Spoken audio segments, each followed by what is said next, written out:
Assalamualaikum warahmatullahi wabarakatuh. Salam dan bahagia.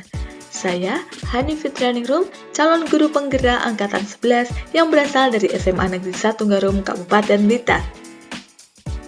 Pada kesempatan kali ini, saya akan memaparkan mengenai kesimpulan dan refleksi pemikiran Ki Hajar Dewantara pada modul 1.1 Koneksi Antar Materi. Pendidikan dan pengajaran tidaklah sama.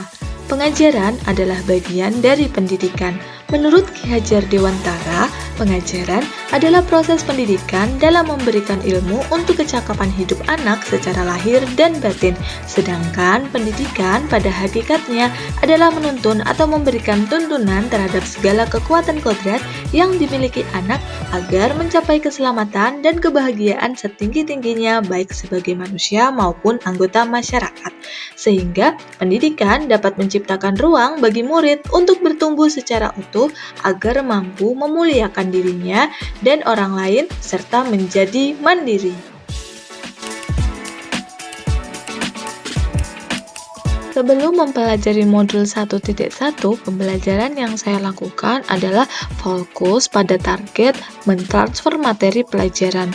Lalu, ketuntasan materi dalam penyampaian lebih utama daripada memahami karakter siswa, karena materi yang saya berikan cukup padat dengan waktu yang terbatas dalam satu semesternya. Selanjutnya adalah hanya melihat nilai dari aspek kognitif saja, biasanya berupa tugas dan penilaian harian.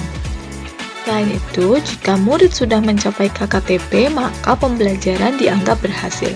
Selain itu juga, murid hanya sebagai objek pembelajaran, sehingga pembelajaran ini hanya berpusat pada guru atau teacher center learning. Saya juga terkadang kurang mempedulikan apakah murid sudah benar-benar paham terhadap materi pembelajaran saya, sehingga saya hanya meminta siswa untuk menghafal materi, sehingga saya sering merasa gagal atau mengeluh jika banyak murid saya yang tidak tuntas setelah melakukan evaluasi. Setelah saya mempelajari modul 1.1 tentang pemikiran Ki Hajar Dewantara, saya menyadari bahwa apa yang saya pikirkan dan saya lakukan itu tidak tepat. Seharusnya saya melakukan proses pembelajaran secara menyeluruh, tidak hanya pada aspek kognitif, tapi juga afektif, psikomotor, spiritual, sosial, maupun budaya. Selanjutnya, murid tidak hanya sebagai objek, melainkan juga bisa menjadi subjek pembelajaran untuk memberikan mereka kebebasan berekspresi, mengemukakan pendapat, dan juga berkreasi. Selain itu, guru sebagai fasilitator pembelajaran harus ikhlas, penuh kesabaran dengan segala ketulusan hati dalam memberikan pelayanan pembelajaran kepada murid. Guru harus mempelajari karakter murid, serta berikan kesempatan murid untuk tumbuh dan berkembang sesuai kodratnya. Lalu, apa yang dapat segera saya terapkan lebih baik agar kelas bisa mencerminkan pemikiran Ki Hajar Dewantara? Yang dapat segera saya terapkan dalam pembelajaran di kelas antara lain merancang pembelajaran yang interaktif, variatif, dan menyenangkan dengan melibatkan murid sesuai strategi pembelajaran student center learning. Selanjutnya adalah menerapkan pembelajaran abad 21 sesuai dengan pemikiran Ki Hajar Dewantara antara lain berpikir kritis, kreatif, komunikatif, dan kolaboratif.